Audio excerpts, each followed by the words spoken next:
அரசு தலைமை மருத்துவமனையில் நெஞ்சுவலி ஏற்பட்டு அரசு மருத்துவமனையில் சிகிச்சைக்காக அனுமதிக்கப்பட்டு 2 மணி நேரமாகியும் வெண்டிலேட்டர் பொருந்திய 108 ஆம்புலன்ஸ் வராததாலும் மருத்துவர்களின் அலட்சிய போக்கால் கூலி தொழிலாளி உயிரிழந்தார். ராணிப்பேட்டை மாவட்டம் மாந்தங்கல் மோட்டூர் பகுதியைச் சேர்ந்தவர் சபீத் அகமது 52.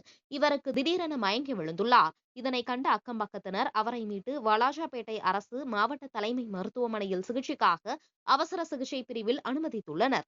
பிறகு அவரை பரிசோதித்த மருத்துவர்கள் மேல் சிகிச்சைக்காக வேலூர் அடுகம்பாறை அரசு மருத்துவமனைக்கு அனுப்பி வைப்பதாக கூறி வெண்டிலேட்டர் பொருந்திய 108 ஆம்புலன்ஸுக்கு தகவல் தெரிவிப்பதாக கூறப்படுகிறது.